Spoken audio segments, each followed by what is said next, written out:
All right, we're going to call this meeting to order. It's 10 a.m. We'll start with a flag salute. Please join me. Please stand. I pledge allegiance to the flag of the United States of America, and to the republic which stands, one nation, under God, indivisible, liberty and justice for all. Okay, roll call, Sue.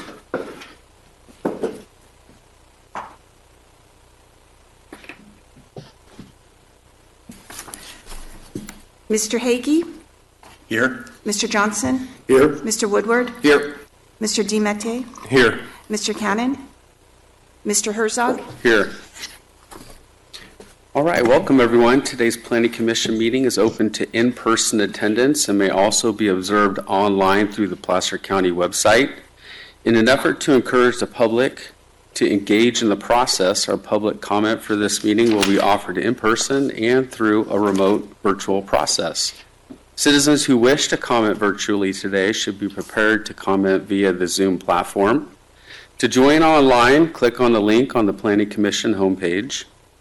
Please make sure your microphone is muted.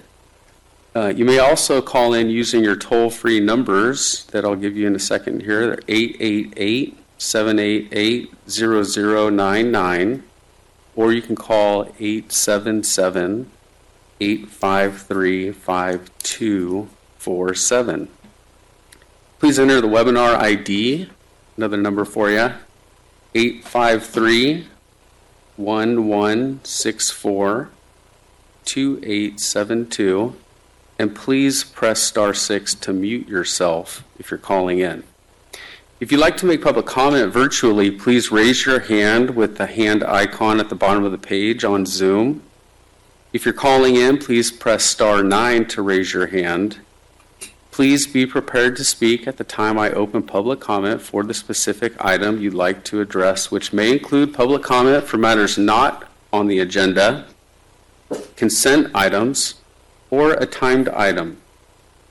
If attending in person today, we kindly request that once you have commented on your item, returning to your seat or leaving the hearing room from the exit-only door to accommodate for physical distancing and allow for others to provide in-person public comment.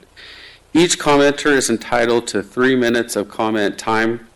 Thank you for your patience as we work to preserve the safety and health of all meeting participants and ensure that each citizen who wishes to comment has the opportunity to do so. We'll go ahead and move to the Planning Director's report. EJ? Great, thank you. Good morning, Chairman, members of the Commission. EJ Valdi with the Planning Services Division. I just have a couple updates today. I'll start with the upcoming Board Supervisors meeting on February 8th. They will be holding or hearing an informational item on the housing-related code amendments. That's the item your Commission took up a few months back. The Board of Supervisors actually heard that item back in November. They decided to do just an informational meeting to get more information on the 8th, and then it will be scheduled again most likely in March for them to take action on it. Also on February 8th, staff will bring forward the Chance and Dean rezone and also the at-large Planning Commission's ETA. Both of those items your Commission recommended approval of. Any questions on board items? Okay. Yeah, I think you mentioned the code, the housing code amendments. I think, Commissioner Woodward, this might be a good time for you to maybe comment on some and ask questions or clarification in regards to that. Okay, that's fine.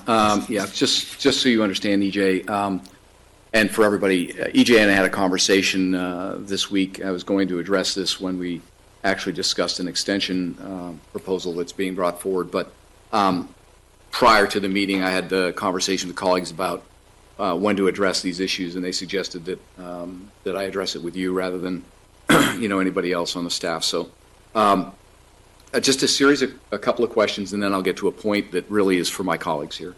And this involves the fact that we're going to look at, or I guess it's part of the consent agenda. We've got 55 housing units that are going to be asked for an extension today, right?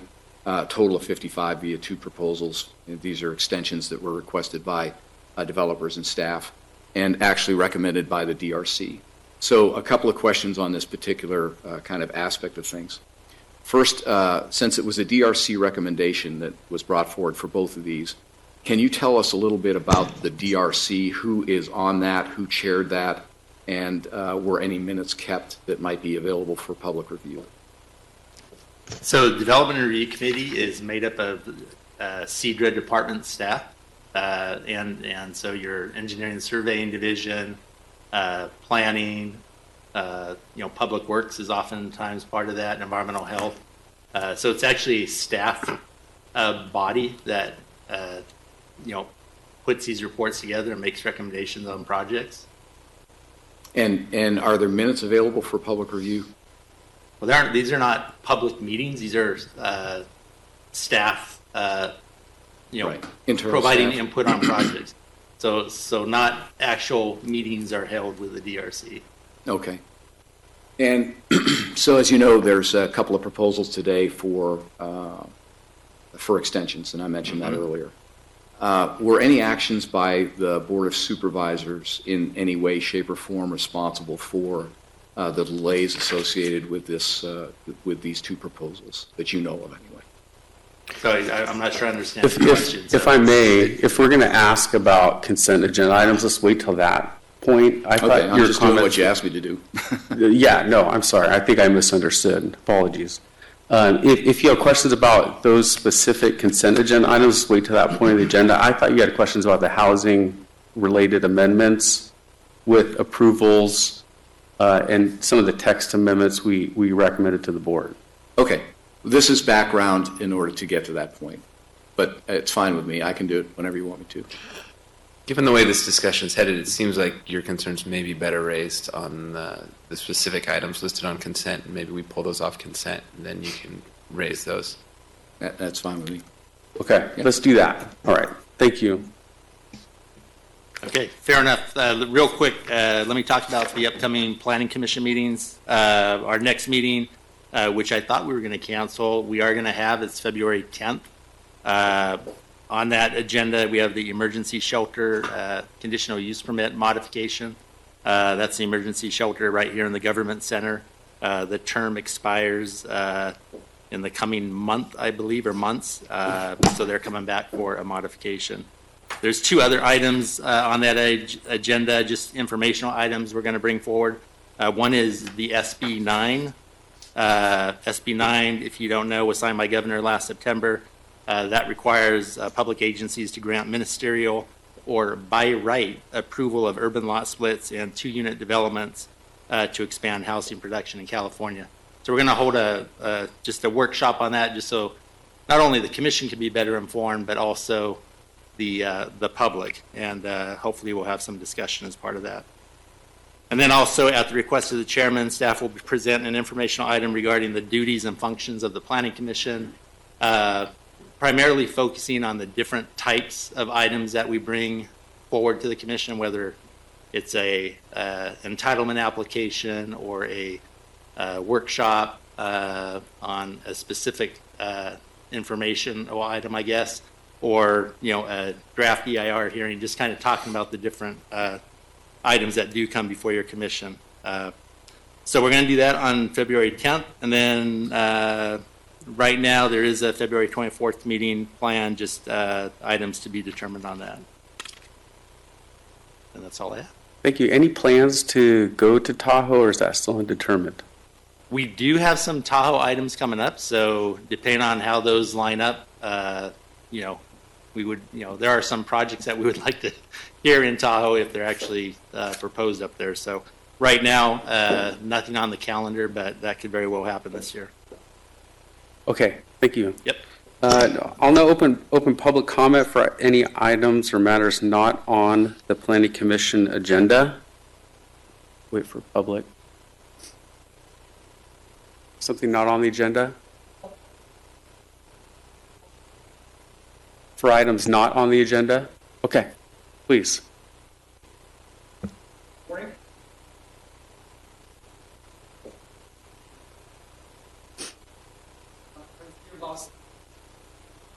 Oh, sorry. My name is Victor Beckett. I was here last meeting 2 weeks ago concerning my minor lot adjustment on Sierra College and Old Auburn Road.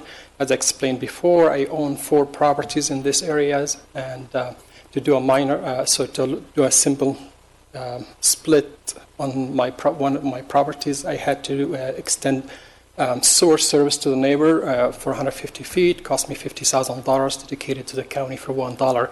Now I'm merging part of a 5-acre parcel I bought 6 months ago with my home property, combining 2 acres. And the county is requiring me to an extremely rare request, one over in 1,000, 2,000, to do a soil test. And this soil test, they failed to submit any evidence for their concerns. Actually, on the contrary, my neighbor who's done his extension for his septic service less than 12 years ago got his project approved. So there's no concern about the soil quality or any soil issues. They're digging in their heels, they're requiring soil test, while the resultant parcel will be sharing over 600 feet with a new Plaza Retirement Residence on the corner of Old Auburn and Sierra College. So this massive 155,000 square feet property, the commercial property being developed, over 3 stories high. That's nothing like it in the neighborhood, and we have to put up with it as neighbors. But the county waived the requirement for them to connect sewer to us as neighbors. There are only 2 neighbors they need sewer. The county waived this requirement, and the county collected hundreds of thousands of dollars from them for future building capacity for the sewer service. Here I am a neighbor right next to them, spending millions of dollars in investment in Placer County, requiring a simple gravity. They're not going to be, because my lot is higher than them, a simple gravity sewer connection to them. And I've been giving the runaround. I've been insulted. Nobody's responding to me. It's just very frustrating, and I don't know what to do. The massive commercial property, I'm bordering them. The county wants everybody to eventually to be in sewer, not to be in septic. So why I'm being excluded from this service?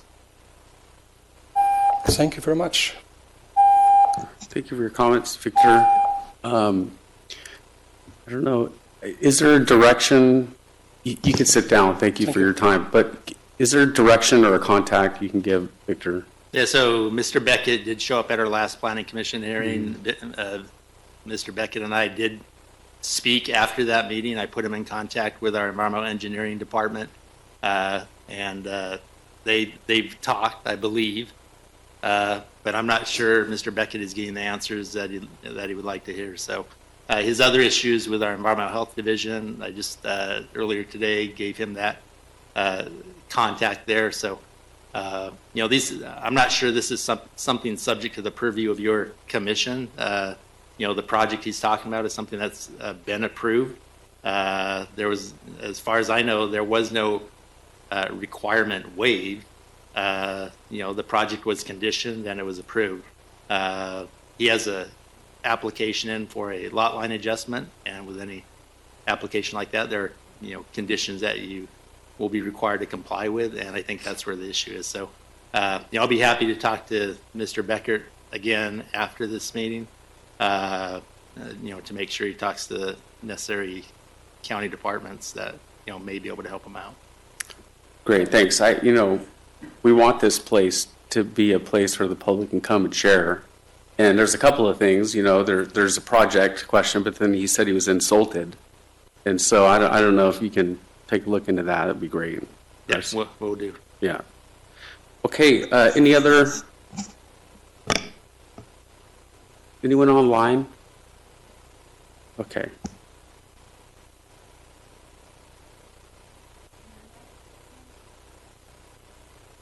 Muriel, you have 3 minutes to talk. Yes. Okay, thank you. I came regarding the renaming of Squaw Peak Road, and it was on the agenda as the first item. Was that continued to another date? We still have that on the agenda, and there will be a chance for public to poll consent agenda items in a moment. Okay, thank you. So- That is a that's timed item that will It's a timed occur item, yeah. after the consent agenda. Right. So that, you will have a chance to speak on that. All right, thank you. Yeah. Was that the only one? Okay. We're going to go ahead and move on to consent agenda. Would any commissioners like to remove an item from the consent agenda?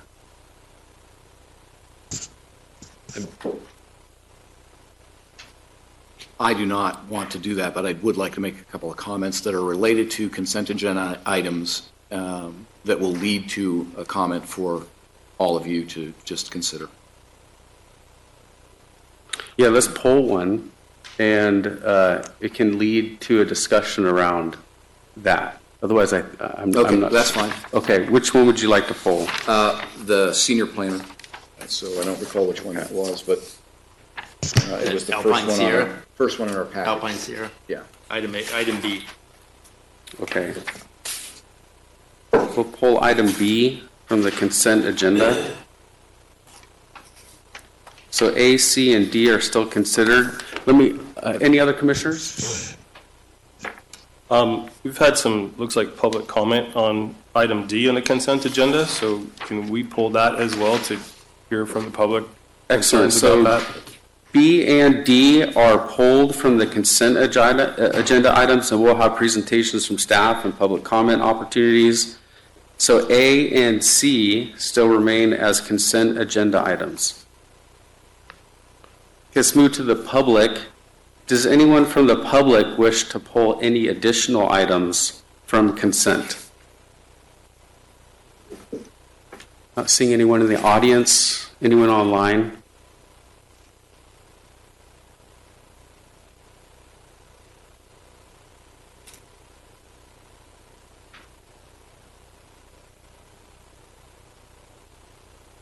Okay, let's begin with consent. I would make a motion next step to would be approve to- the consent agenda items A and C. I'll second that.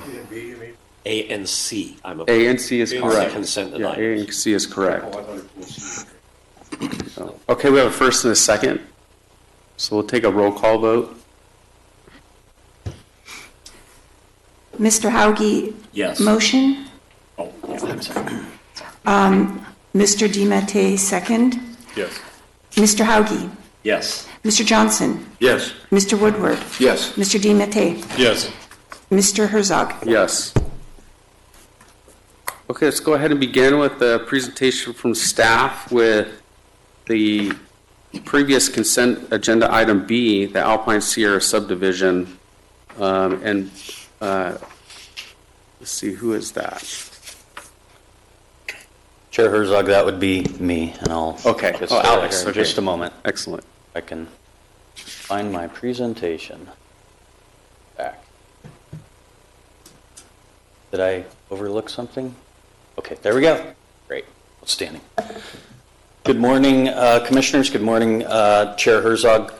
Congratulations on being appointed to the chairmanship. My name is Alex Fish. I am a supervising planner with the Planning Services Division, and the item pulled from your consent agenda is a request for a 2-year extension of time for the Alpine Sierra subdivision project. This would be its first request for extension of time. So this is the regional vicinity map here, and you can see the project site just located to the north of the existing what's historically known as the Alpine Meadows ski resort.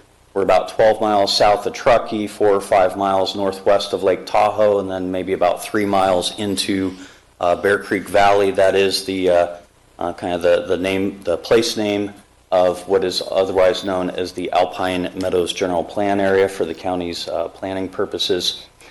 This here is the local vicinity map showing the project in a little bit more detail. Again, as I mentioned, this is the Alpine Meadows Ski Resort to the south here. We have some development off of Chalet Road to the immediate south, Bear Creek Subdivision to the north, and then the Alpine Estates subdivision further to the northeast. So this project was originally recommended for approval by your Planning Commission probably around January of 2019, ultimately approved by the Board of Supervisors in April of 2019. The approval included a rezone and general plan amendment just to reconfigure existing land uses within the project area to better match the development, the physical constraints rather of the site. And then of course with those actions, those legislative actions, there was an approval for a tentative subdivision map, vesting tentative subdivision map, and a conditional use permit to govern the development standards of that planned residential development type community. So that approval included a total of 38 units overall, single family units. The easterly portion of the project here, this is the larger lot portion of the area. Lots range off the top of my head from about a half an acre to just under an acre, and then they average around maybe 6-7 of an acre. And there's 28 units over here.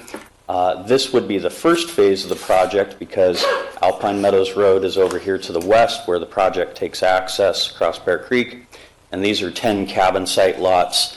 They are a little bit smaller, averaging somewhere in the maybe 3/10 of an acre range, and I think they range from about 2/10 to 4/10 of an acre in size. So 38 total units. We also, not really shown on this illustrative here, but the project does have an HOA maintenance facility that is part of its operational requirements for things like snow removal and other maintenance, so that we have dedicated snow removal and some level of emergency support within the project. That level of emergency support also includes an HOA amenity building that would double as a place of refuge in the event of a natural emergency or some other type of emergency, but most likely wildland fire. And it is, will be developed to a shelter-in-place standard. And for that matter, all of the homes within the subdivision, they go beyond the building code requirements, and they also they don't meet as high a standard as the HOA facility would, but they will also be developed to a much higher level of defensibility than your typical residence, because there will be exterior sprinkling and some other requirements for those buildings in accordance with the North Tahoe Fire Protection District requirements. Lastly, there is a forest management plan, fuel modification plan, that before this project gets developed, the whole site has to be treated for defensibility. And so the project proponent will be required to go in under the approval of the fire agency and modify fuels on the site to be able to manage the fire threat. And that will also be coordinating with the U.S. Forest Service, who has some adjoining lands as well. So those are the major details. This is just an example here of one of the concept options for the type of housing that would likely be developed here. So this is the westerly pod. I should go back real quick. This project will be carried out in 3 phases. This is phase A, this is phase B, and phase B is when that HOA facility is constructed. There will also be, there's a water tank over here off site, and there will be a repeater site that connects to the North Tahoe Fire Protection District, and there will be tone activated radio units in each of the units that can then receive emergency broadcast information. And then phase C is the remainder of the project here. So moving forward, as I said, pardon me, get for it to work.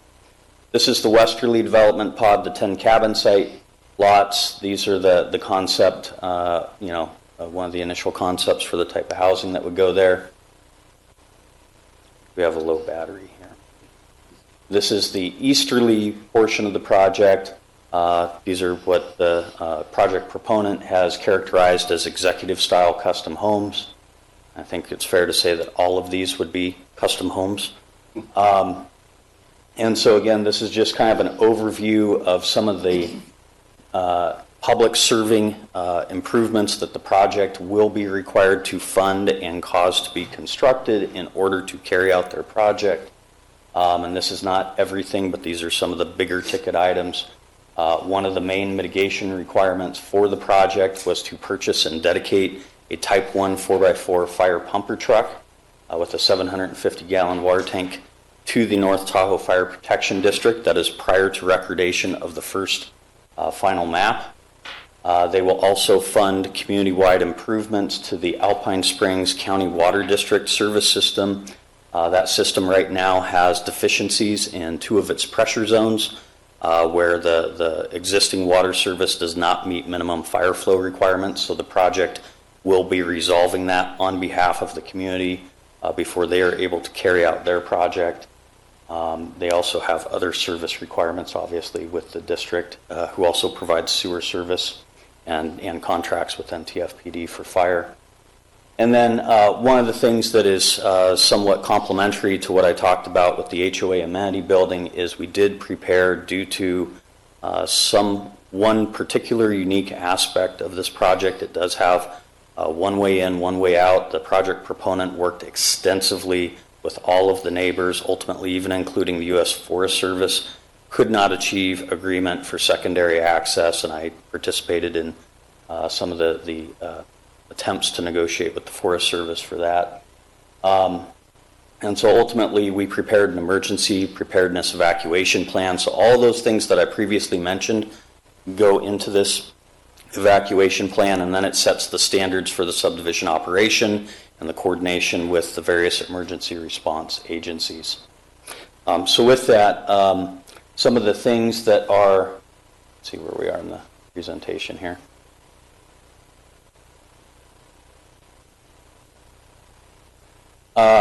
Some of the things that are in your staff report pertaining to the developer project proponents' exercise of diligence in attempting to advance their project.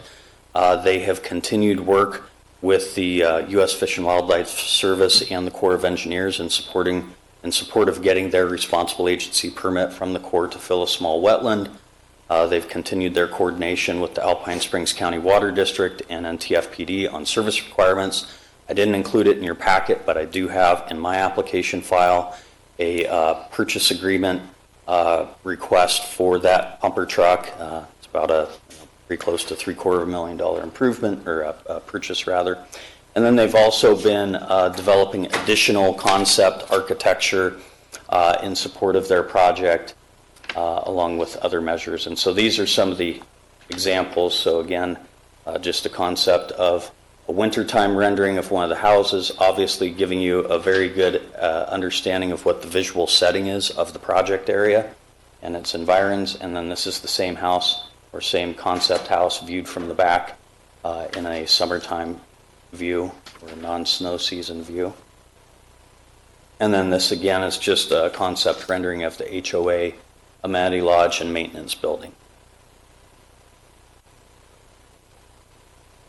So with that, I should mention, as we get to the recommendation here, an environmental impact report was prepared for this project. It was certified by the Board of Supervisors. That environmental impact report found that there were no significant unavoidable impacts, so all impacts were able to be mitigated to a less than significant level. You all first certified that, the board then recertified that when taking their action. So with that, staff is recommending that your commission approve this first 2-year extension of time request for the Alpine Sierra vesting tentative subdivision map and conditional use permit in reliance on that previously certified EIR, subject to the findings in staff's report. I have one here for the EIR, which I won't go to the trouble of reading, but will show that in the event that you all choose to take an action on this, there are also findings for the vesting tentative map and conditional use permit. With that, I can answer any questions you have. Before we get to that, I do want to point out Chris Nelson is the managing partner with Alpine Sierra Partners. He is on Zoom and available. I also have here in the audience Brad Sherhall, planning manager with TLA Engineering and Planning, and Bill Abbott, which is the project counsel, and they can also potentially address any questions. Thank you. Okay, great. Thanks, Alex. This is time for commissioners to ask questions of staff. And, you know, Commissioner Woodward, sorry, I think I misunderstood your point earlier, but applied to a project, this might be a better fit. Yeah, that's fine. Okay. And I appreciate the, kind of clarifying things so that we get this, worked out. And And I apologize, by the way, DJ, we're probably surprised a little bit, but we did have a conversation about this. And Alex, you drew the short straw because you're a supervisory planner, so Happy to do it. you got more scar tissues than Kara, so that's why you wound up here. This won't only take a second, and these Sure. questions are really quite simple, frankly, for you, but they drive to a point that I just want to make for my colleagues here, and it won't take very long for that either as well. This was approved on the 29th of April 2019 by the supervisors. Since that time, did the supervisors in any way, shape, or form take any action that prevented this project from proceeding on schedule? Okay. I don't believe so. Did the Planning Commission, anybody here, take any actions since the 29th of April that would have prevented this project from proceeding as well? The project, in accordance with our approved county code, was granted an initial 3-year vesting period, and that's the first opportunity to carry out the project. So, Yeah, and so nothing that the commission has done, to my knowledge, would interfere with that. Okay.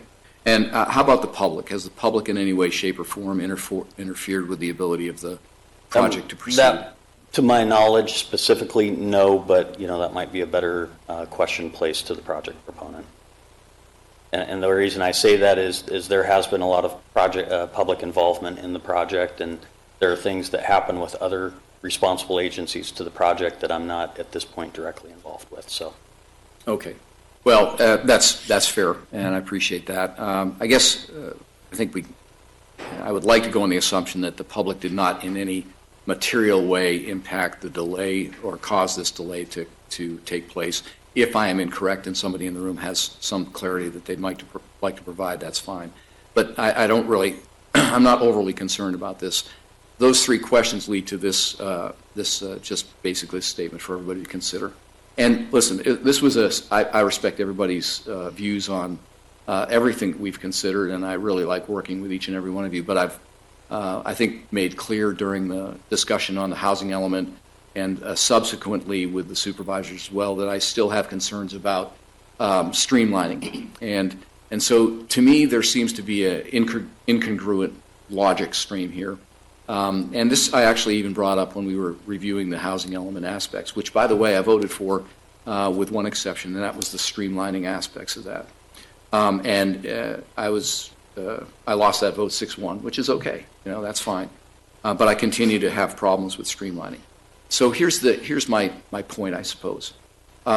We have a situation today where we're going to consider, actually through consent agenda item and this item, 55 housing units. We were told when the housing element came forward that we're in the middle of a housing crisis in Placer County. And yet, over the next year, we're undoubtedly going to review a whole bunch of more extensions. I mean, this is a conversation I had with EJ as well. We're going to probably see hundreds and hundreds of housing, housing development, or dozens of housing developments, and affecting hundreds and hundreds of parcels this year, and we're probably going to approve the vast majority of those. We're not pre-decisional, of course. We have to listen to each argument, but more than likely, we're going to approve those extensions because they come to us with very good justifications. And yet, at the same time, we've gone forward to the Board of Supervisors and suggested that they carve out the public, which did not materially impact this extension request, carve out the supervisors, which did not materially impact this extension request, and carve us out of the equation as well for mixed-use and multifamily housing developments, which, by the way, are, I think, major housing categories that we might consider over time. And so that's kind of the way I thought about this, and this is the first and last time that I will bring this up when these extensions come through, by the way. But what I'm asking you to do is think about the pros and cons of the streamlining aspects of the housing element that will be considered in March for vote. And if you conclude that perhaps we got that one wrong, that you spend a little time talking to your supervisor and ask for them to support stripping out that streamlining aspect of that particular housing element proposal. So that's it. It was a kind of a convoluted way to get to it, but I was kind of waiting for one of these, and they popped up pretty quickly, frankly, these extension requests. So that's all I'm asking. Okay, thank you. And we don't, frankly, I'm not looking for massive discussion here. We could do it offline if you want, or we can do it here as well if you want to do it in public, or we just don't have to. Just wanted to open up to my colleagues for any other comments. On that question, we item, want questions now. Are you going to open up to the public? I absolutely will. Okay. This is just for staff. I do have a question about Go ahead. this. Alex, there was a letter from a resident of Bear Creek that said there had been changes and therefore the environmental document is inappropriate. I am not aware of any new subdivisions. I am aware that the board has approved a gondola system from Palisades over to Alpine Meadows, which I think would reduce traffic in Alpine Meadows. And I'm aware that they also approved the snow or the avalanche mitigation system, which is less than what was evaluated in the environmental document. So have there been any changes that create new significant impacts that were not evaluated in that EIR? There have not been, and to that point, Commissioner Hauge, those impacts of those projects would have to be considered under the understanding that the Alpine Sierra project is an approved project, and it would be their responsibility to analyze the existing, CEQA background on the basis of the Alpine Sierra project being an approved project with an assumption that it is carried out. Not aware. I'm just aware that those things were discussed in the environmental document, and they took a worst case approach to the environmental document than was actually approved finally. So I just don't see, the letter didn't explain what had changed or what was new impact. And, so to the public, if you're going to write a letter like that, please be specific so we have something to review. And I did look at the letter, and I could not really understand the point that the person was trying to make, and so I just didn't really, I didn't understand it. Okay. If I could just mention one thing, I think it's worth discussing with the extension of time request. Any of these extension of time requests that come before your commission, they are evaluated under the framework of the county code, and there are specific findings that need to be made for each extension of time. They were listed in the staff report, and I believe they're probably on the next slide that's after this one. But I would just like to recap those, because these are what you will be considering as part of your evaluation of whether or not to grant an extension of time. And I think to some extent it does touch on Commissioner Woodward's points as well. So those three ones are that there are no changes of conditions or circumstances that have occurred that would have been grounds for denying the original application. So not just a change of circumstance, but something that would have been grounds for denying it originally. The next one is that the applicant has been diligent in pursuing implementation of the permit. And that framework that you're looking at is specifically from the last time of the last approval or last extension. So in the past 2 years or 3 years, whenever the last decision was made, has the applicant been diligent in moving the project forward? And then the last one is, have modified conditions been imposed which update the permit to reflect current adopted standards and ordinance requirements?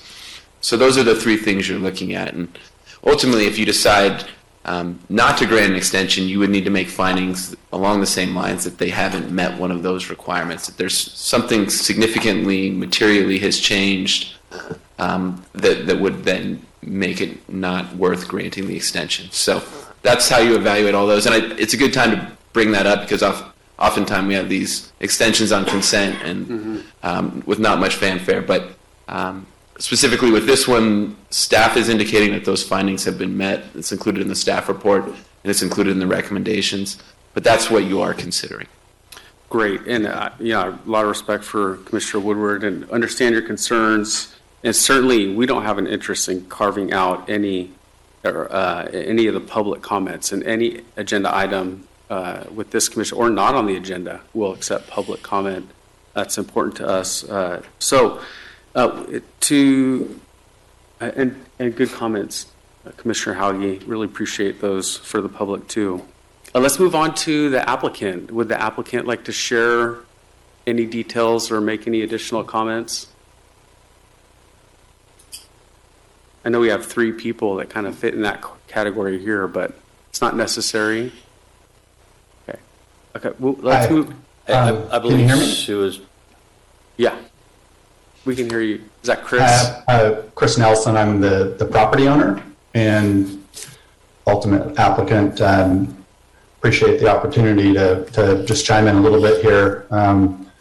Chair Herzog and other planning commissioners. I think Alex did a good job providing the history of this project in terms of the work we did on the last approval. I should point out that we've owned this property for about 24 years, and I spent 10 years working with the staff, the fire district, the water district, to get to the prior approval. 3 couples own this property. We spent almost $2 million getting it through the process, and approaching $300,000 in the last few years. To be candid, we did put a stop on our work in 2020 with COVID. I'm a real estate investor and developer, and when COVID hit, I put a hard stop on all new spending for our projects. And so I have to say that we didn't expect COVID to happen. I've survived a recession, a light recession in 2001, a great recession in 2008 to 10 that almost took our business down. So I think there were some extenuating circumstances for about a year in that regard, but we have advanced on this project and we continue to work diligently to move it forward. Building in the mountains is a higher degree of difficulty. There's, as Alex pointed out, there was extensive work done to get it through the initial approval period. It's not like building 38 units on flat land and in a more typical setting. So the degree of difficulty is higher. I would also point out that raising equity and debt capital for the last few years has been very challenging. If we had 38 homes for sale, it would have been different, but this is a pretty big lift in terms of the infrastructure and investments to develop the lots.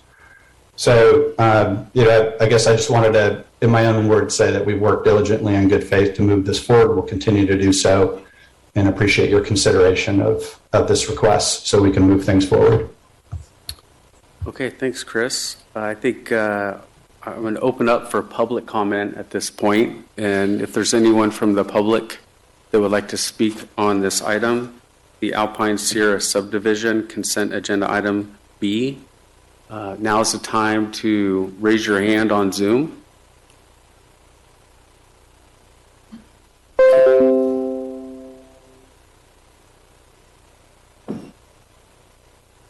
We're just pausing for any delay.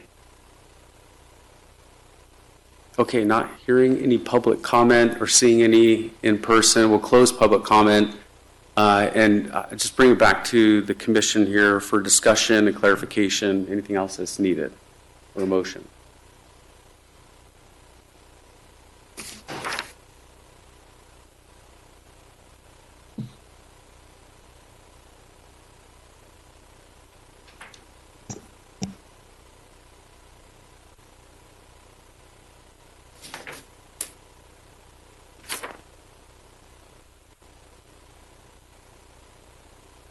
So I guess we can approve this extension. Yeah, we can move for a motion. I'd like to make a motion to approve the extension for the Alpine Sierra subdivision at this time. Second. First and a second. We're going to do a roll call vote on this. That motion, as staff recommends, would also be subject to the modified conditions of approval. And that would be an extension of the tentative subdivision map and the conditional use permit. Should we read it, Clayton, or are we? I think we're good with that. We're good? Okay. Let's do a roll call vote. Mr. DiMattei, motion. Mr. Woodward, second. Mr. Hauge? Yes. Mr. Johnson? Yes. Mr. Woodward? Yes. Mr. DiMattei? Yes. Mr. Herzog? Yes. Okay, next we're going to move to consent agenda item D that was pulled. We'll go ahead and move to that presentation by staff, which is Stacy Wydra. Good morning, Chair Herzog and members of the Commission. I believe the PowerPoint's going to start, if it hasn't already. It's the Rainbow Lodge item, bulk water sales, extension of time is what I will be presenting this morning. And keep going. Keep going. And perfect. Thank you. Great. So good morning again, Chair Herzog and members of the Commission. I am Stacy Wydra. I am a senior planner up in the Tahoe City office. And next slide, please. So quickly to get you oriented as to where the project site is located, it is located in the Soda Springs area. It is located on an approximate 62-acre project site. Uniquely, it is surrounded by existing single-family residences, Hampshire Rocks Road, Highway 80, the Yuba River, open space, undisturbed land, and then the Rainbow Lodge actually resides right on the 62-acre project site. Next slide, please. Oh, thank you. The project site contains a general plan designation of low-density residential, and then uniquely with its 62-acre size, contains 3 different zoning districts, which include residential forest, resort, and residential single-family. Next slide, please. The request before you today is the approval of a 3-year extension of time for the previously approved conditional use permit for the operation of the Rainbow Lodge bulk water sales. The proposed project before you today for the extension of time does not consist of any changes or modifications to the approved commercial collection, distribution, and sale of spring water on the 62-acre parcel. The part of the project to conduct this bulk water sales required the replacement of 4 existing water tanks with 2 new 22,500 gallon tanks, and then the construction of a new 100 square foot pump house. Next slide, please. Oh, can you go back up one to the site plan? Yeah, thank you. So this is the site plan, just to quickly get you oriented. The items in red, circled in red, are the existing water tanks and pump house, and then the blue are the proposed water tanks and the proposed pump house. Next slide, please. So when the commission approved the conditional use permit in 2019, there were conditions of approval that accompanied the approval for the approved operations and basically how the bulk water sales could operate. As I mentioned, there was a previous water sales that had occurred, and they actually were permitted through conditional use permit 2005-0661. And the applicants really had no modifications to even that operation at the time. So a lot of the conditions were rolled over, and the conditional use permit was approved with a number of conditions, but these are just some conditions that I thought I would highlight, including the maximum of 10 trucks per day, with the total maximum of 67,000 gallons of water extraction that may occur in any given day. So in other words, if one truck could hold 67,000 gallons of water, then that would be the one truck for the day. If smaller trucks could only hold, smaller amounts of gallons of water, then those trucks could come and fill up to their capacity, but only to a maximum of 10 trucks per day. Next slide, please. The approved truck circulation route is shown here on this site plan, on this site plan. And trucks come down Hampshire Rocks Road, pull into or onto the project site, and will pump the water from the pump house into the truck, as shown on this site, and then head back out onto Hampshire Rocks Road. Next slide, please. And specifically, and I believe EJ will guide with the pointer, specifically the truck route will initiate off of Highway 80 onto Hampshire Rocks Road, which is near the Hampshire Rocks campgrounds that you can see that green little dot on your screen. And then they will travel down Hampshire Rocks Road. The red pin you see, that is the actual project site. And then they will travel down, again, staying on Hampshire Rocks Road through Big Bend. They will then go underneath Highway 80 and then come out into Cisco Grove and then enter onto Highway 80 at that point. Next slide, please. So with the extension of time request, there are a number of code sections in the code that guide staff in in reviewing and analyzing these use permit extensions. And as Clayton had mentioned in the previous extension you just heard, there are a few considerations that staff has to make. And the first consideration is that, are there any new circumstances that would have been grounds for denying the original application?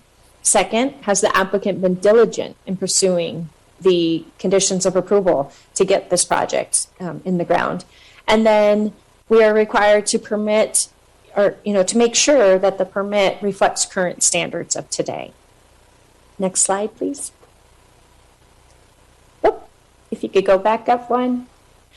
So the applicant is requesting a 3-year extension of time based on the following hardships that they have occurred. And that involves, in this case, trying to find an available contractor, product availability and timing, which a lot of these are a direct result of the COVID-19 pandemic. Also, uniquely up in this area, there is a short grading season, so they have to really watch the weather, because there is a chance that there's a large amount of snow that could be on the ground that could delay the actual start of construction. In other words, if we do get a lot of snow in March or April, that snow may not melt off until possibly June or July. So there's a lot of factors that have to be managed, and then furthermore, there are no changes to the project proposed, so the applicants are continuing to be diligent in complying with those conditions of approval that were applied to the original project. The applicants have demonstrated due diligence in that the engineering and design is complete. They have initiated some preliminary site work, but not enough to vest the project. This preliminary site work that has been completed consists of resurfacing the concrete pump station pad and then decommissioning the existing pump house. And then also, I just learned from the applicants that they have been putting out tons of RFPs, or requests for proposals, for contractors right up to December before they filed the extension of time. So they have been demonstrating trying to get this project in the ground, because it actually helps support the operation of the lodge. The bulk water sales is a supplement to assist in opening the lodge, to get it open and get it up and running as a lodge and restaurant that it has historically been. Next slide, please. Oh, okay, go back up one. Thanks. So there has been some correspondence received, and these next 3 slides just identify what topics have been raised. And one was just notification to applicable agencies, and the project has been, the original conditional use permit project and the extension of time were both routed to all of the applicable agencies. And furthermore, the Rainbow Lodge bulk water sale system is also governed by the State Department of Public Health, of which they have their required permits, and they are active and valid at this time. Next slide, please. Other items that have been raised were the effects on the water supply of the South Yuba River and or any other community water supplies, and the Donner Summit MAC, or Municipal Advisory Council modifications, lack of historic consideration and users of the historic route of Old Highway 40, and that there was no assessment of air quality or air emissions. Of these comments received, the environmental document that I will go into with my recommendation request does address most of these items.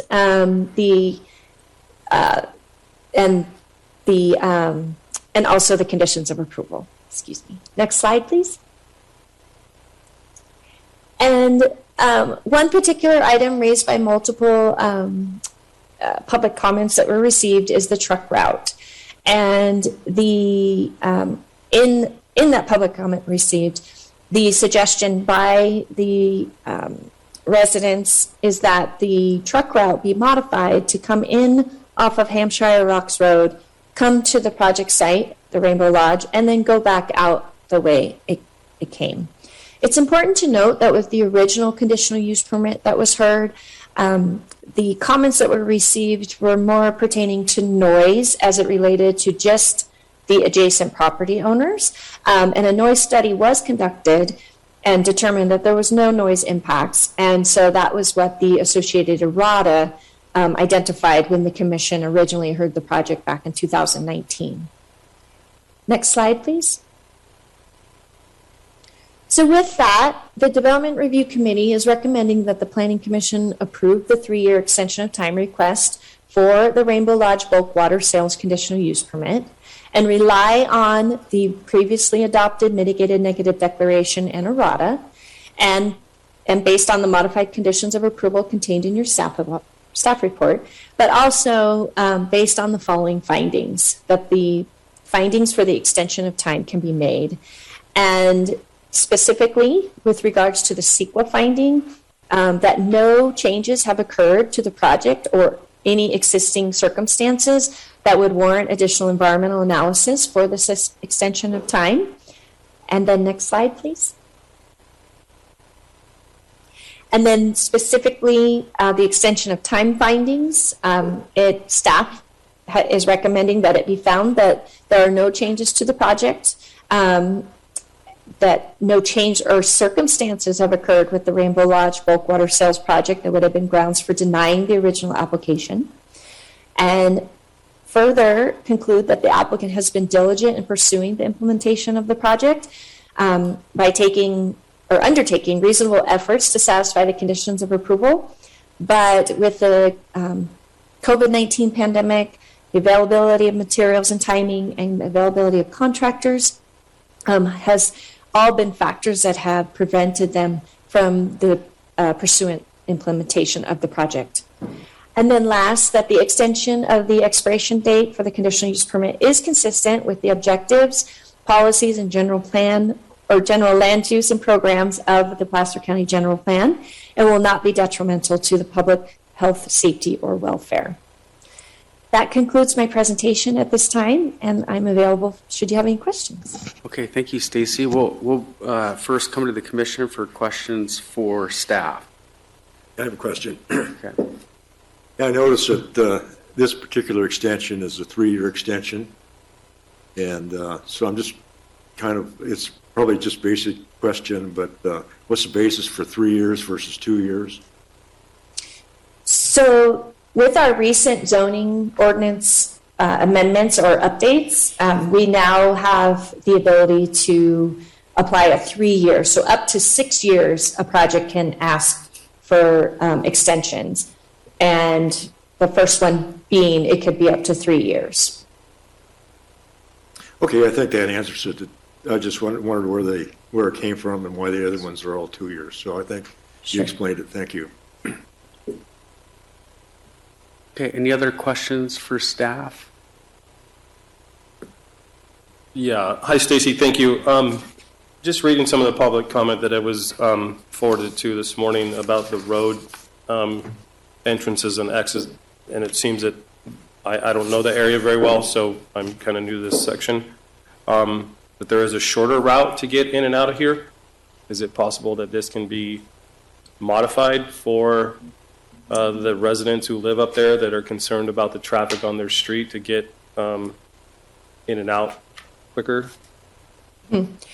So, sure. Or a shorter time period. I'm not quite the problem is actually the turning radius once the trucks are on site, and then there's the fear of if the truck is turning into or onto Hampshire Rocks Road and traffic is coming in both directions or in either direction, that it would clog traffic. This item did not come up with the original conditional use permit review. So I did speak to the applicants about this, and historically this has been the route, and that there was some concern about the turning radius for the trucks and the maneuverability, if you will, going back out the way they came in. Okay. Just for purposes of your analysis as well, when reviewing the conditions that were provided with the original project, since we're now at the point that this is an extension of time request, you would need to make that finding that there's change in conditions or circumstances that have warranted that change in the conditions. So this original project, I believe, was approved December of 2019. So in order for you to impose a different condition, you would also have to make a finding that something has changed since December of 2019 that makes that necessary for that modification of that condition.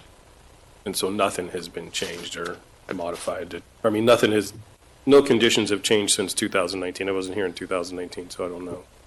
I haven't heard anything from staff's presentation yet, but Everything's still I would the same. probably leave that to staff and the applicant to, and maybe public comment to determine, to help you provide that. All right, thank you. Okay, let's move on to the applicant. Would the applicant like to share? Is anyone from McGinley and Associates that would like to make a comment?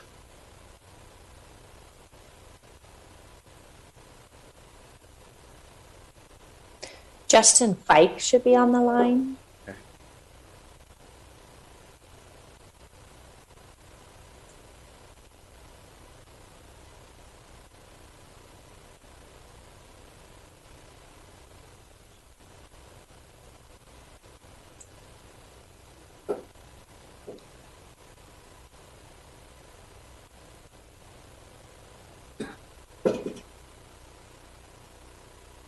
Is Justin online?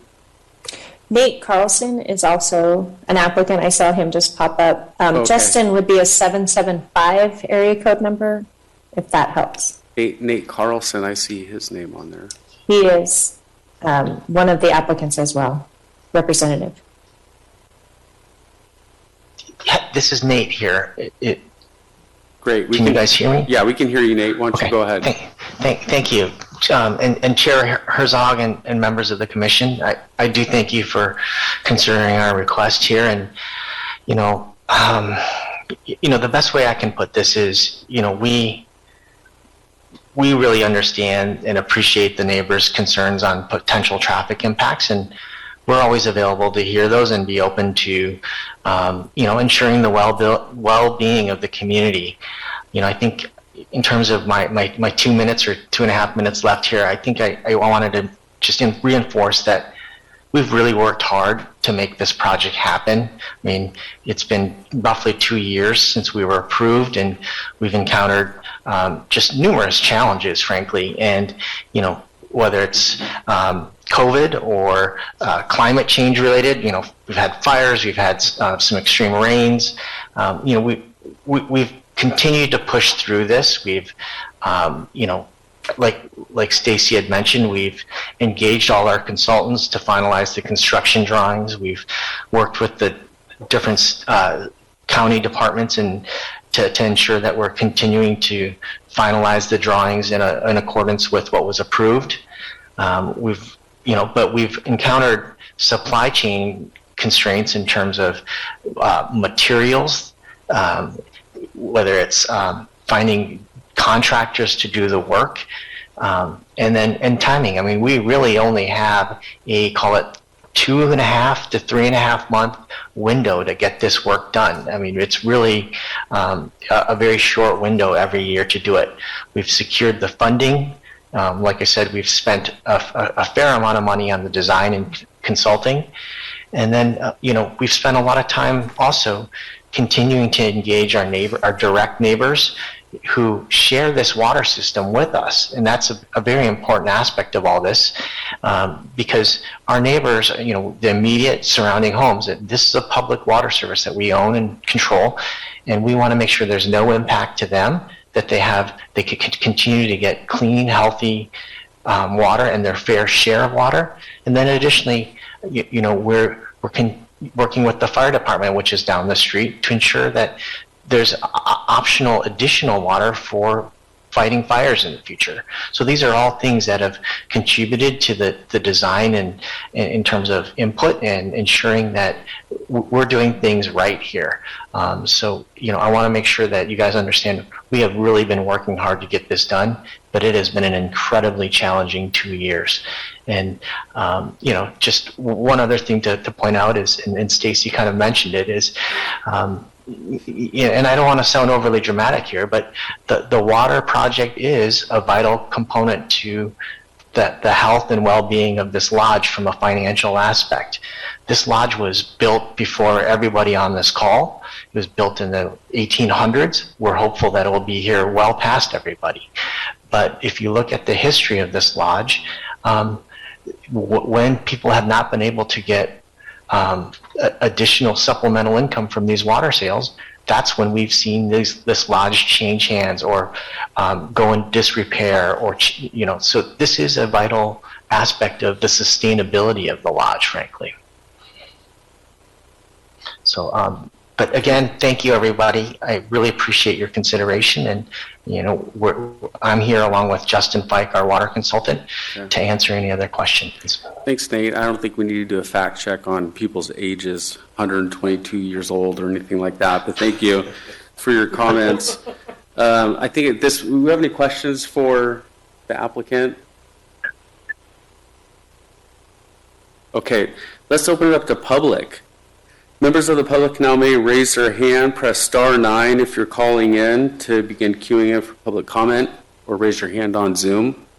Anyone in the audience here? Okay.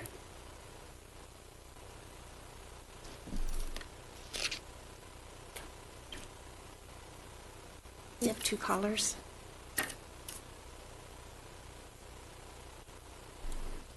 Hello, Tom Jones. You've got 3 minutes to speak. Okay, thank you. Everybody can hear me? Yes.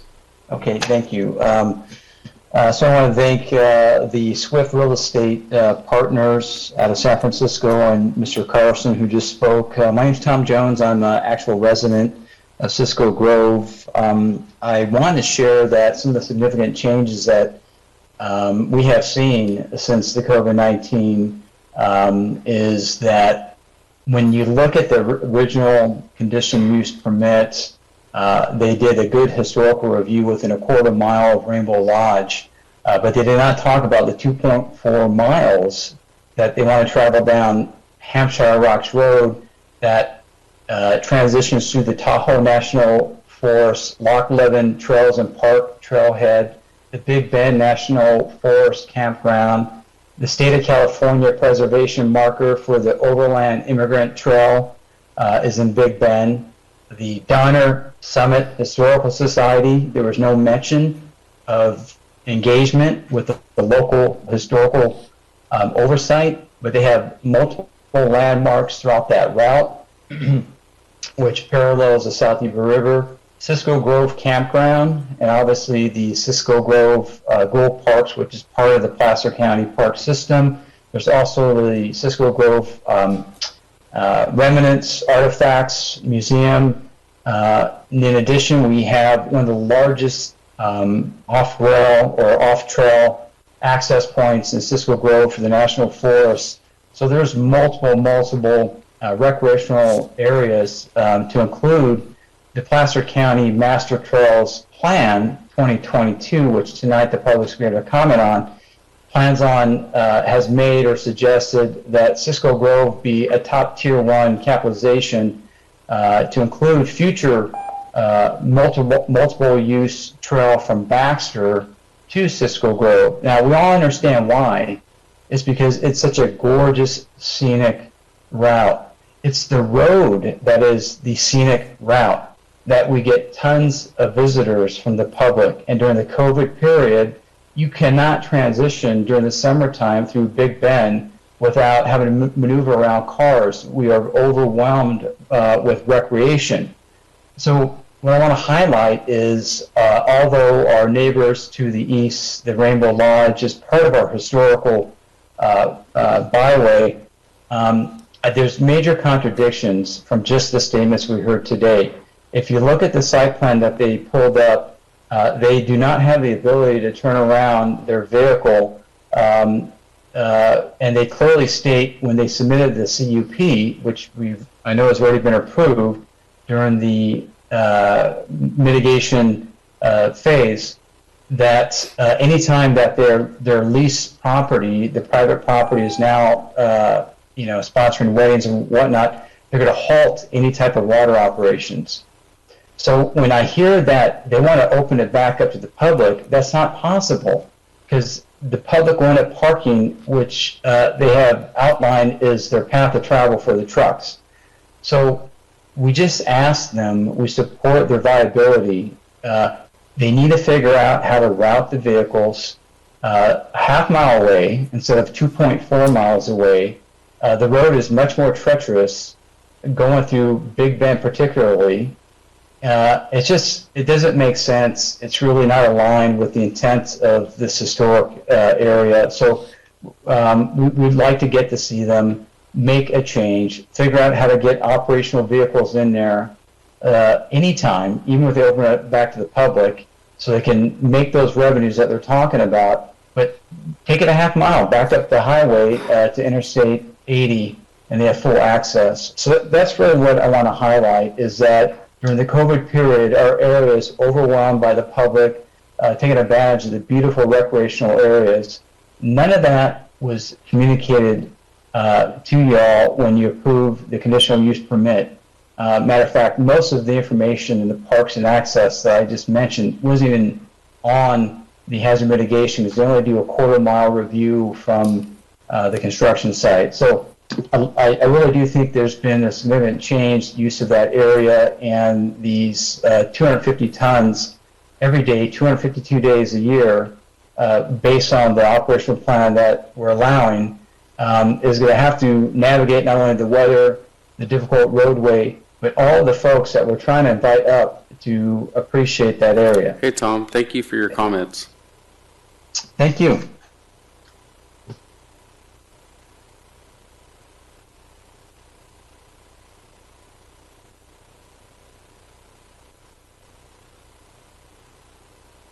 No more? Okay, we're going to close public comment, bring it back to the commission for discussion.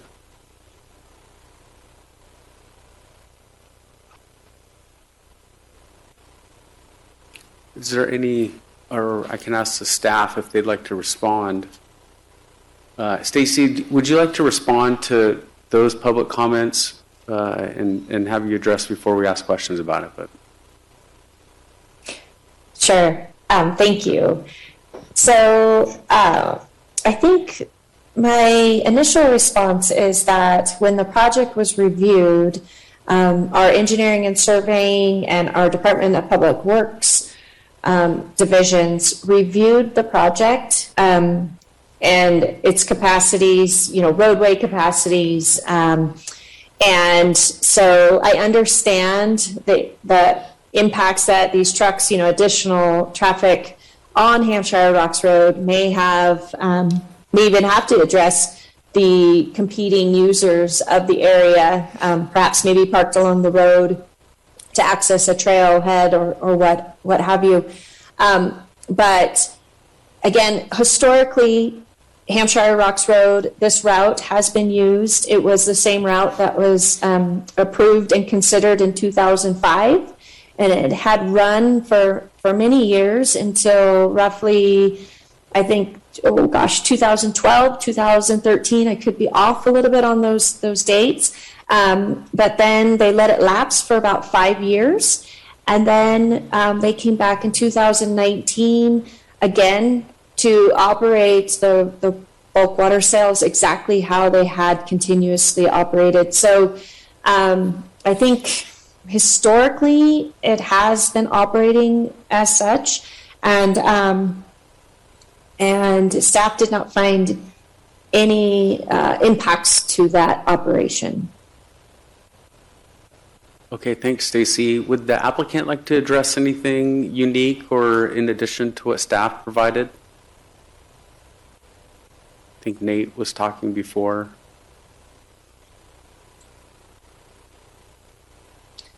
I believe I believe Justin is on the line, and Okay. he may have some additional input here.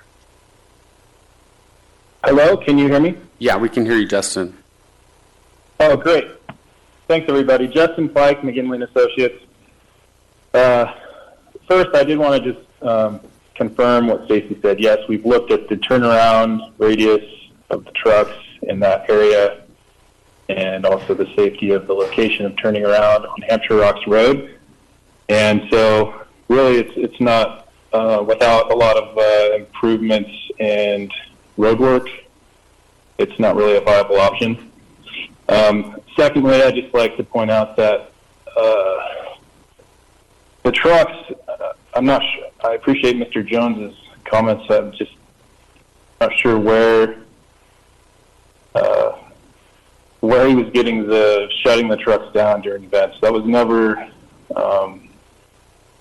part of, really not the intention of the lodge. The intention was to ensure safety for anyone at the lodge during events, and coordinating with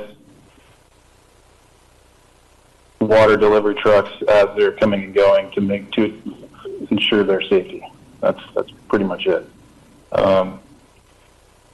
And those are the two things I really wanted to address. I don't have any other comments on that unless someone has questions for me. Thank you. Okay, stand by. Thank you. Let's bring it back to the commission for questions of staff or discussion.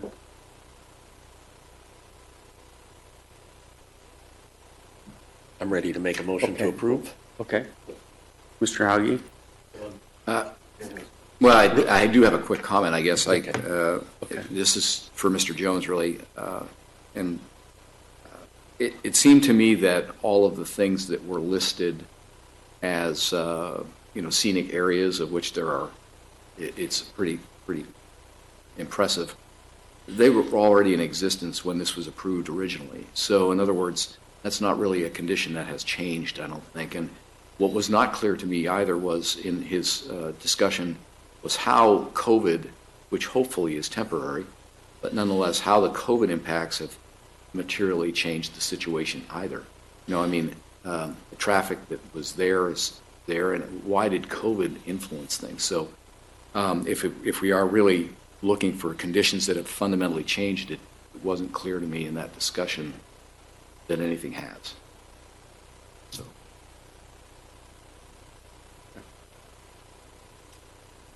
Okay.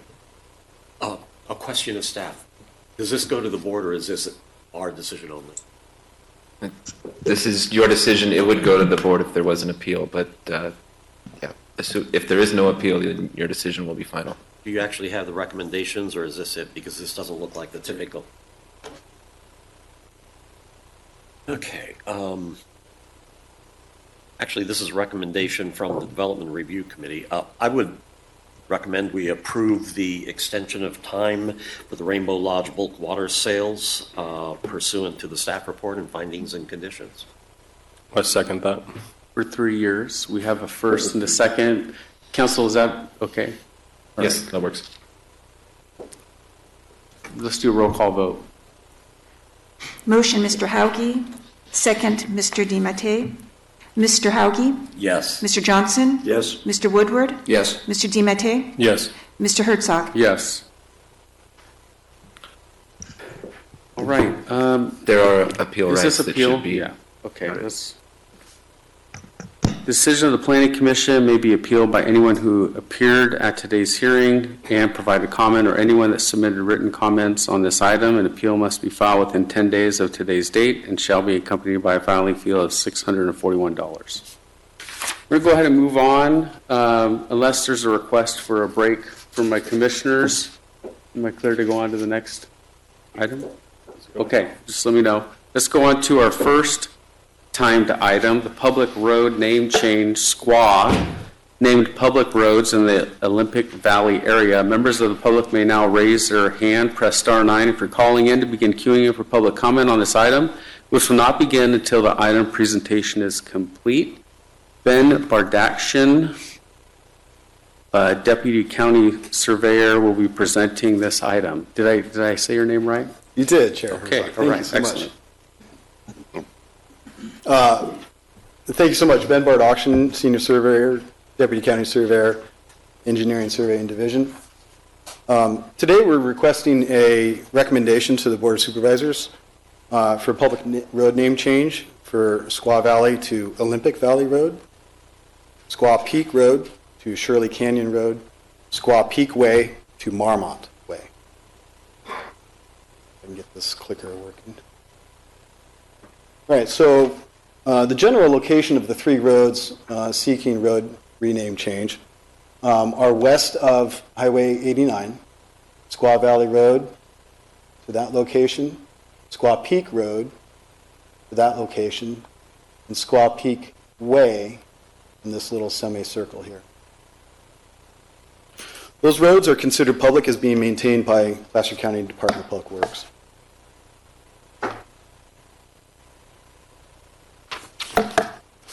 There are other roads within the community of Olympic Valley that contain the road named Squaw. These roadways are Squaw Loop Road, Squaw Creek Road, and Squaw Summit Road. Those roads are considered private as that they are given maintenance by private funds from property served on those routes. Those roadways may be renamed in a potential phase 2 of this road renaming project.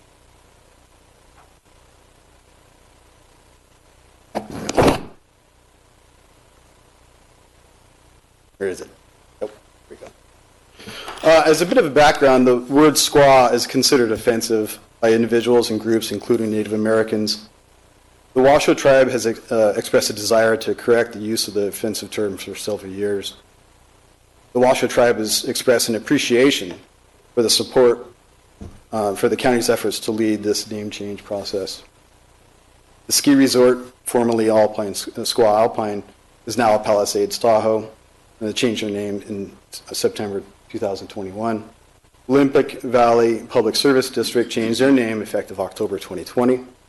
The local municipal advisory committee changed their name to Olympic Valley MAC in December 2021.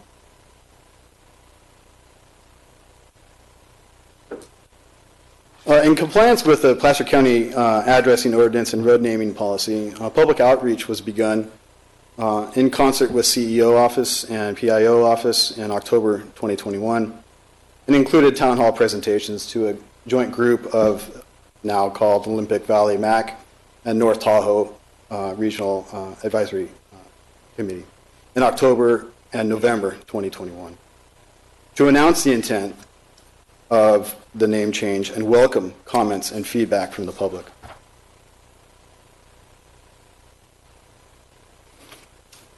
In December 2021, a public outreach survey was posted to the county website soliciting feedback.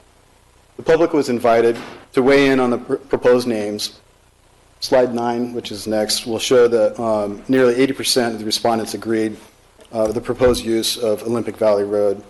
A majority agreed to the proposed use of Shirley Canyon Road, and a majority agreed of the use of Marmot Way.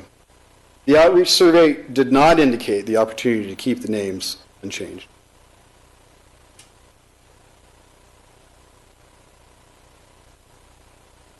A quick graph of the demonstration of the respondents.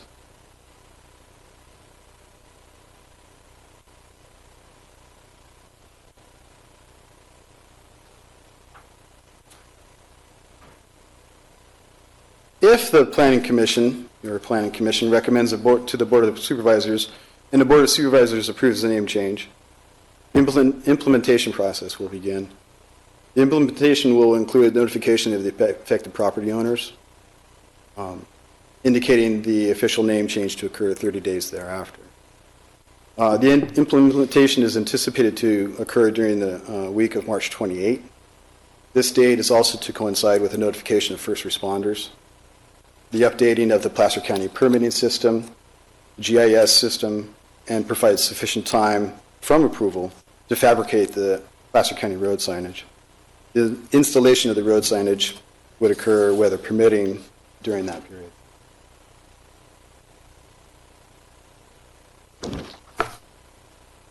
In consideration of the interests of Placer County, the existing ski amenities, the local public service district, and in appreciation of the history and cultural importance of the area, we request a recommendation of approval the Board of Supervisors with a name change to Olympic Valley Road, Shirley Canyon Road, and Marmot Way, and a finding of exemption pursuant to CEQA Guidelines 15061B3. Okay. Thanks, Ben. And with that, I welcome any questions. Okay. Any questions for Ben on this item? I just had a comment from residents and Native American Indian people who have come to me privately and wish to stay anonymous, that they are not in favor of this change. They're not in favor of any of this, whatever's happening in our world change, because they feel now that they have a representation with their name, saying Squaw or whatever, Redskins or whatever they, you want to say that's associated with their people. They feel that by removing this name, it just eliminates their ability to be recognized. It feels like it's just something else that is being taken away. Now we're naming it something that's not representing them. So they feel that their representation is now being taken away even more, like they're even being more alienated. So that's just from people who have come to me privately and have asked to stay anonymous. Thank you. Okay. Any other? Okay. I don't think we have a separate applicant, right? It's just, Correct. Okay. There's not. Let's open up for public comment. And just a reminder, star 9 will help you raise your hand if you need to do that. Anyone in the audience here? Anyone online? Okay.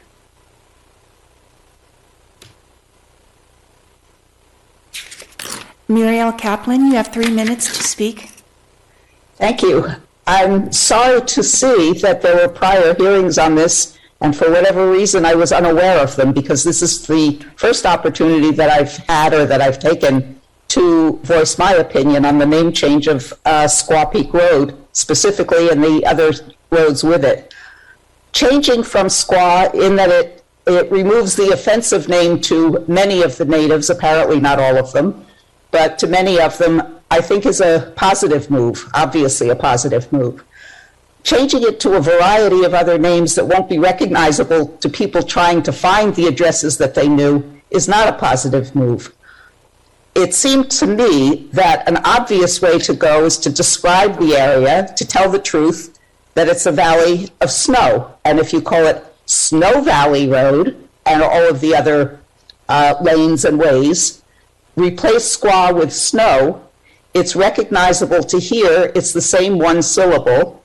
You recognize what the area is, and it makes it uniform rather than 3 separate streets that won't be recognizable with the new names. So my recommendation would be to go with the descriptive name of Snow Valley Road and Snow Valley, Snow Peak Road and Squaw Peak Way, to make it uniform, identifiable, and audibly relevant. Thank you. Thank you, Muriel.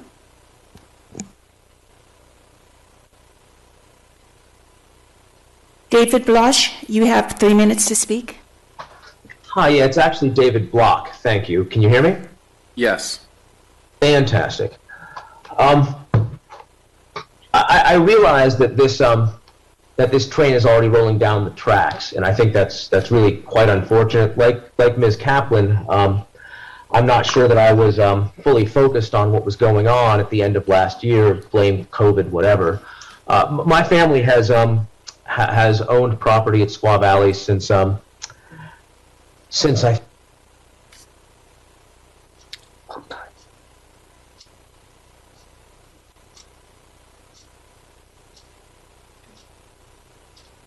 David, are you there? I am, yes. Can you hear me? Oh, yeah. Okay, please continue. Okay, so sorry about that.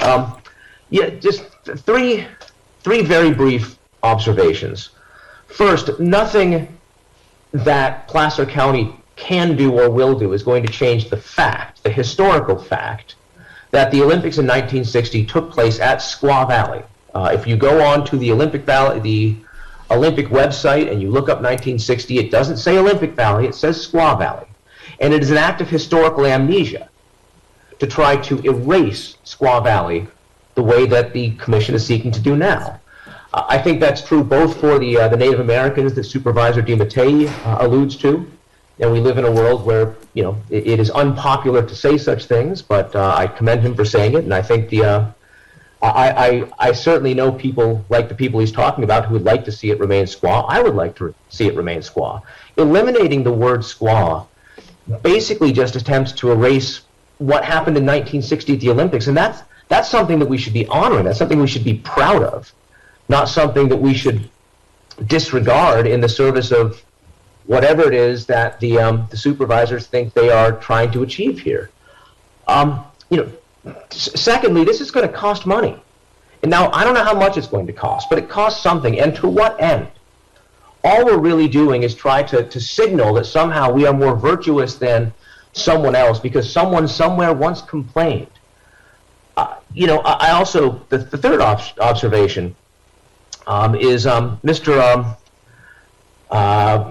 Bardajian, I probably butchered that, for which I apologize, indicated that when the surveys were taken, the option to keep the name apparently wasn't offered. And that's an interesting and telling choice that was made. Because I think if you offered people the opportunity to keep the name, rather than asking them what name you're going to change it to, making it a fait accompli, I think you get very different results. I would urge, in as many ways as I can, all of you to just put the gun down, to leave this alone, to focus on things that actually impact the community and the economics of it. Don't go changing names. It's a mistake, it's a waste of time, and it's just a way to divide the community further. Please say no. Leave Squaw Peak Road as Squaw Peak Road. I'm going to call it Squaw Valley forever. My kids are going to call it Squaw Valley forever. That's just the way this is going to work. What we're doing here is just political correctness. I'd ask you to stop. Thank you. Okay, thank you, Mr. Block.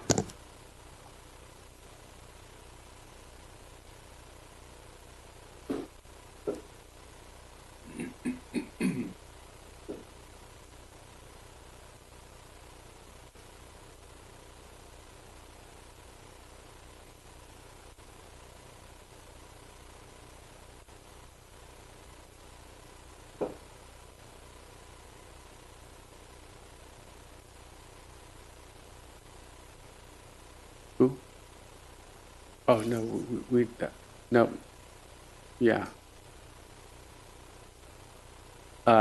People get 3 minutes to speak, and that's it. We won't do any repeats.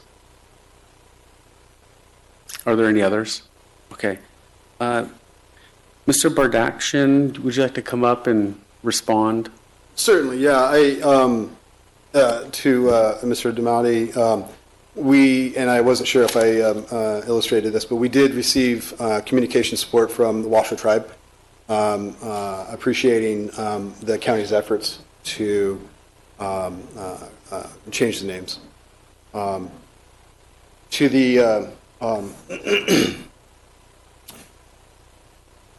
to the effect of the county's ability to rename public road names, it is within the ordinance to allow the road renames without an applicant. We had a suggestion of a different name, and can you share just maybe a process? Are we approving the new names? And let's say in the future they wanted to change the name again. Correct. How would someone go about that? Correct. So the names brought forward could be changed again by a submittal of an application by a property owner or resident on that particular route. And it would go through the public hearing process similar to what we're doing now. Okay. Any questions? Could you return to the survey slides? Certainly. And Ben, could you explain why the surveys did not include the option for the residents to, to not change the names. To retain the name, right? Yeah, I mean, that was a question from the public comment there, and, you know, by the way, this is a pretty impressive survey with 692 respondents, so that's pretty significant Correct, statistically. yeah, during the period of December, believe it was 7th to, that was a substantial response. Because the county had determined that it was within the best interest of the public to rename the road, the option to retain the names was not provided. And so that is within the ordinance and policies of the county. And so that was what direction we took. Of this survey, the 692 people, are these 692 residents of Squaw Valley Road, or are these 692 people who own a condominium and live elsewhere? So it is not exclusive to property owners. It was available on the county website for any respondents. And so it was not considered to be exclusive opinion poll by the residents directly on the road. So the people who live there and have to go change their driver's license and their mailbox or their credit card and everything else with their address on it, they could be outvoted by the general public then. Because if this goes out just to the county website, this is not just exclusive to the people who live there who affect the people who live there. Correct. I could have voted on this and said, yeah, I don't like it, change it to Jacktone Road. Correct. Correct. So how is that fair to the people who live on this road who are physically impacted by this survey that is taken by people who don't live there? And how is this taken into consideration? Right. So the ordinance provides the opportunity for the county to initiate the road name change, irrespective of a polling. And so the polling that was completed was simply to learn both the interest and also the selection of provided names. Okay. Again, you know, the people who came to me obviously don't live there and can't afford to live there, but also feel offended that people want to change a name that represents their heritage to something that doesn't represent their heritage. And they feel, again, like I stated before, they feel like they're just getting wiped off the map by people, 692 of them, that probably have no relevance of even living there. So that's why I'm not sure even how we can even take this survey into consideration. That's all. Thank you. Yeah, Rebecca. Hi.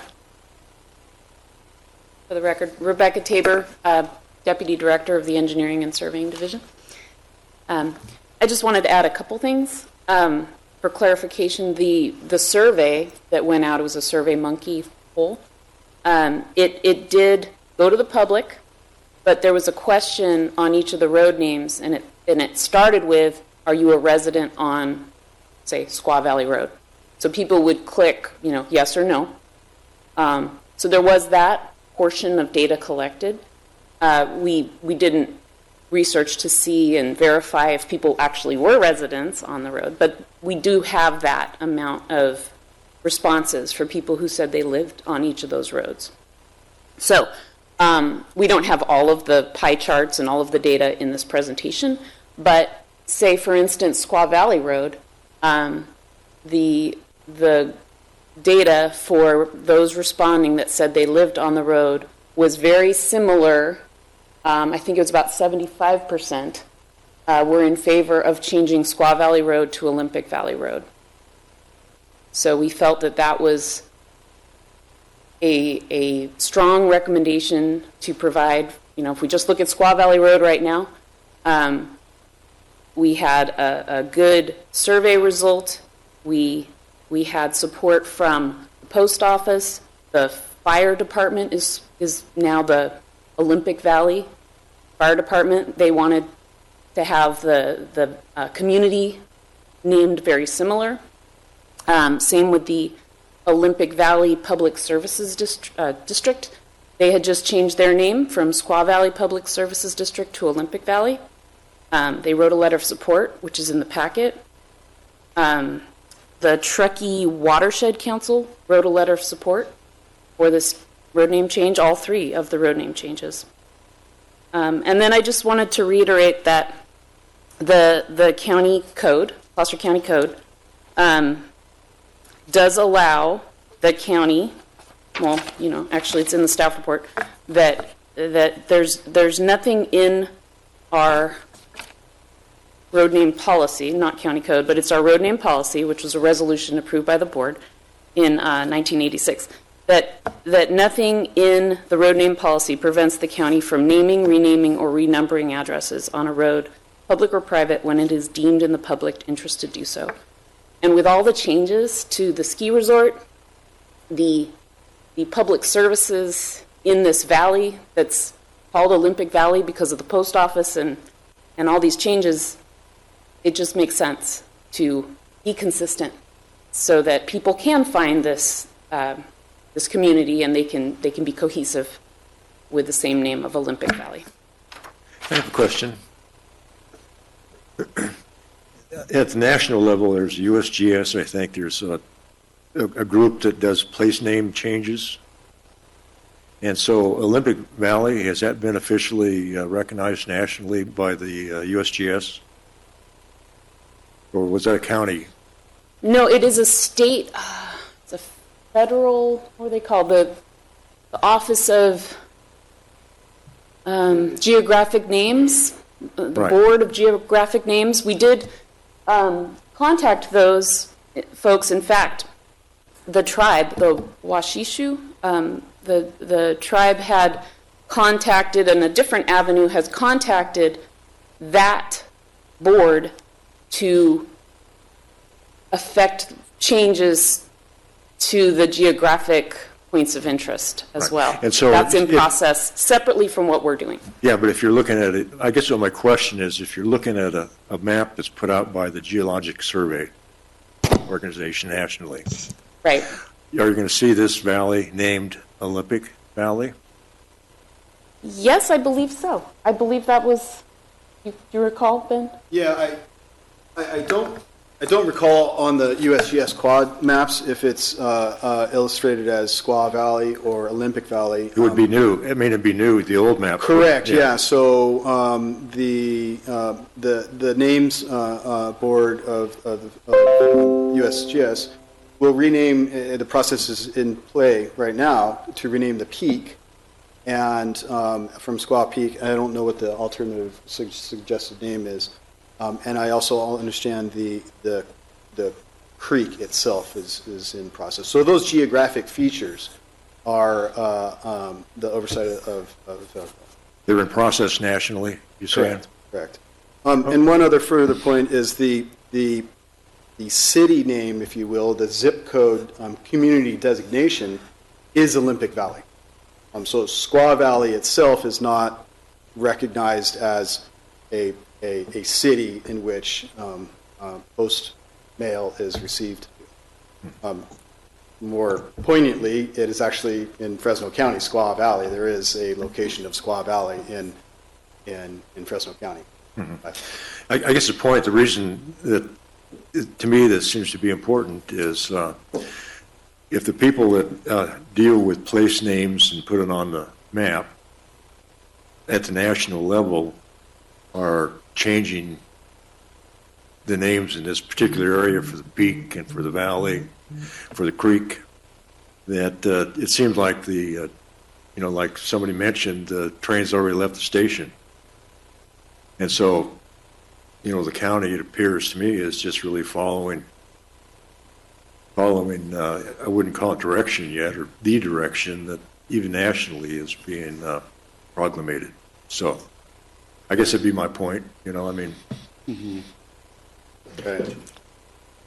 I have kind of an administrative, comment. This is going to go to the supervisors. I think there was a lot of information added at the end here, including your responses to Mr. Johnson just now, that would be very beneficial to integrate into your briefing. And I also believe that if you're going to present the survey results, then we should have this broken out by resident as well, since that apparently is information that exists. It would be interesting for me to see it, but that's okay. I do think they get a vote that perhaps is a vote more significant than others.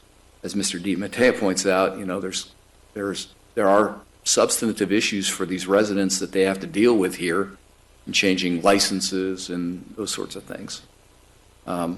So I guess it's an administrative comment more than anything else, but I think this briefing really could use a lot of supplemental information that you provided afterwards that we had to pull from, as opposed to, if you put it in there, I think it'll be better when you go to the board. Very good, thank you. I just have a question, just a little change of topic, and I don't know if it's for you or for Clayton, but I know the word Olympic has some copyright issues and some connection to it that needs certain approvals, and I didn't hear any confirmation that we have that, but I'd assume that we do, and can there just be a statement made about that? Yeah, I can speak to that. So that is something the county is evaluating. There are trademark protections to the term Olympic. Those trademark protections only apply to instances where that term would be used for commercial benefit. So at least for road names, you don't have those concerns because there's no commercial benefit. But certainly anytime you're looking to put in that Olympic name, you would need to see if there is some sort of commercial use that would be, or commercial benefit that would be derived from the name itself. And I believe the U.S. Olympic Committee is very protective of that name as well. Mm-hmm. And if I could touch on one thing that was mentioned earlier about the federal government and whether they'd weighed in. In November of last year, the U.S. Interior Secretary, Deb Haaland, she formally declared squaw a derogatory term and said she would be taking steps to remove it from federal government use. So the Board of Geographic Names, I don't believe has taken action yet, but that may be in process. Okay, thank you. Any other questions from commissioners? Okay, let's go ahead and continue with discussion on this item and move to, for approval or a motion.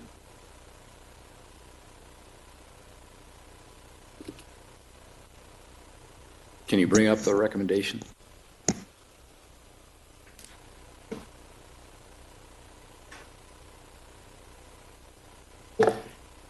I'll make a motion to recommend to the Board of Supervisors approve the road name changes, Squaw Valley Road to Olympic Valley Road, Squaw Peak Road to Shirley Canyon Road, and Squaw Peak Way to Marmot Way, and further recommend the finding of exemption pursuant to CEQA Guidelines Section 15061B3. Second. The first and a second. Roll call vote. Motion, Mr. Hauge. Second, Mr. Woodward. Mr. Hauge? Yes. Mr. Johnson? Yes. Mr. Woodward? Yes. Mr. DiMatteo? No. Mr. Herzog? Yes. All right, this is a recommendation to the board, so no appeal.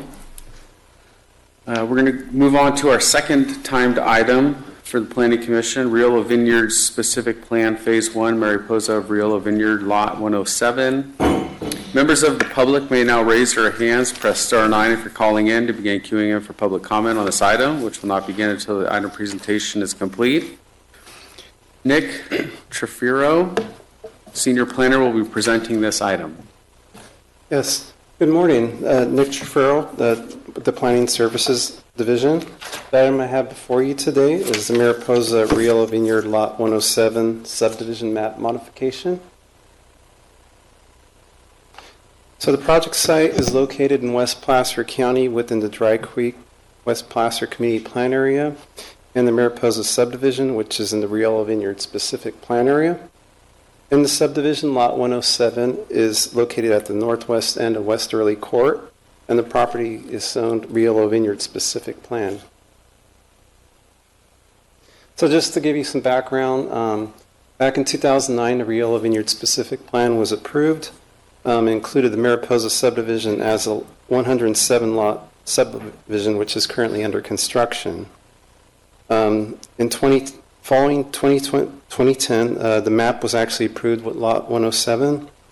At the time, it was anticipated that the existing pond, which covers a portion of the lot, would be filled with the future adjacent subdivision, which is Mason Trails.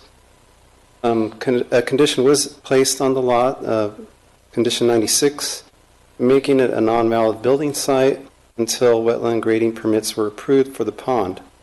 It also required a note on the final map addressing this. However, when the adjacent Mason Trails subdivision was approved in January 2021, it included retaining the pond as an open space and stormwater feature as opposed to filling it. Since the pond will now be retained, wetland and grading permits are no longer required. I also wanted to note that with the 2009 specific plan EIR, it did account for the pond being filled in. When the Mason Trails project went forward, an environmental checklist was prepared which addressed the pond modification and concluded that no environmental impacts would result from retaining the pond.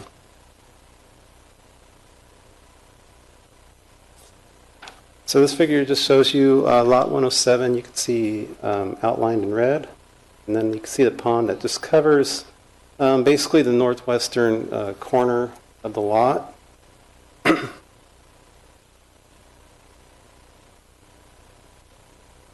So to address this modification to allow lot 107 to become buildable, the project is proposed to be conditioned to require a certificate of correction removing the non-buildable note from the final map and the requirements for a wetland and grading permit. Also, we're requiring an update of the development notebook to show building envelope and drainage easements as shown on the slide. You can see the draining easement is right there in blue.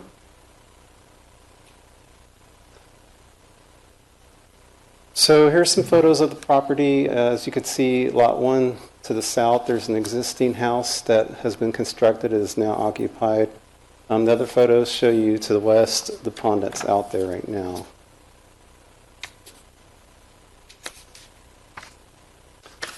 So the Development Review Committee recommends that the Planning Commission take the following actions. First, determine that the proposed subdivision map modification is exempt from CEQA pursuant to CEQA guidelines 15182 and 15183 on the basis that it is consistent with the previously certified Rio Vineyard specific plan final EIR, the 2012 addendum to the final EIR, and the 2015 addendum to the final EIR, supported by the findings contained within the staff report.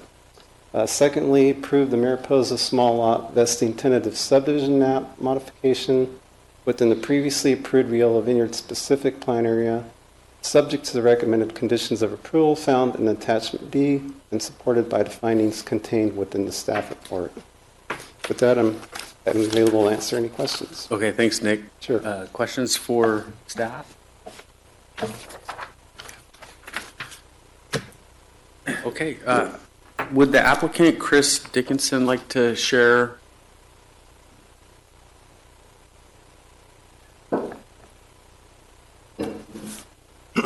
Hi, good morning. Chris Dickinson, Town Development. Thank you for your time this morning. I'd like to thank Nick for the good presentation. I don't have a whole lot of additional information. You did a great job summarizing the issue. Just a couple extra points to add. This parcel has always been, there's always been an intent that this was going to be a buildable parcel. So with an approval today, you're not ending up with some remnant parcel that, you know, never had the intent to be built upon. And with the views of the pond and the open space, we anticipate this is going to be one of the more desirable lots to build a house on in Mariposa. And so we are excited to be here. We're excited to get building. And our project engineer, Curtis King, is available via Zoom. And he's not only our project engineer, but he's the engineer for Mason Trails. So he should be able to answer any of the technical questions you guys may have. Okay. I have a question. Yeah. Let me see apparently the developers just to the west of this parcel decided to keep the pond. Correct. As an amenity. And so, and this parcel here abuts to the north, you know, some parcels, another parcel that ultimately is going to be developed. And I don't know if they're connected or the ownership is connected or what's going on there, but at any rate, when I look at the map, I see this pond actually straddles the line at both your parcel and the one to the north, as well as the one to the west. Correct. And so, I don't know, maybe you don't have an answer for this, but make the change in the developer to the north decides he doesn't want the pond, then, well, I guess you'd be just left with the parcel the way it is. It's my understanding that it's now approved, I mean, it's going to be in perpetuity. There's an agreement between both the property owner to the north and to the west that the pond is going to be a fixture and is a part of the current approval.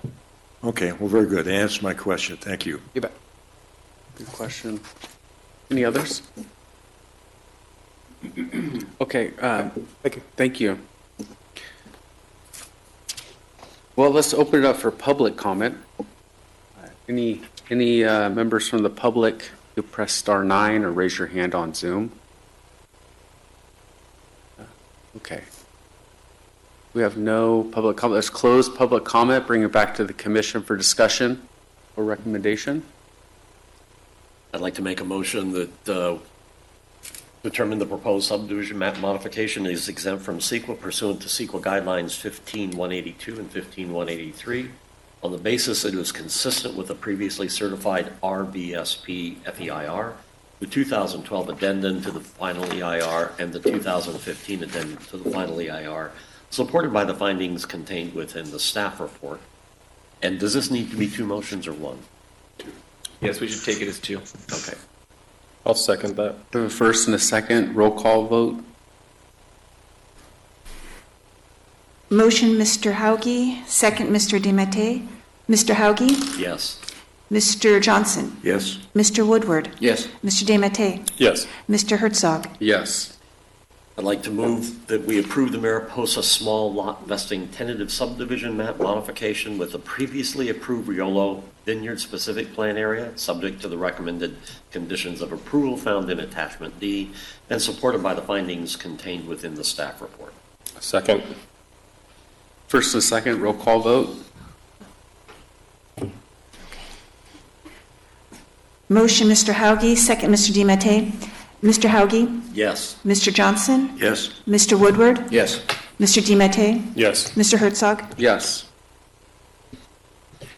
Okay, with that concludes our timed agenda items. I do want to say that the next planned meeting or commission hearing will be February 10th. And so we'll see you then, and that adjourns our meeting.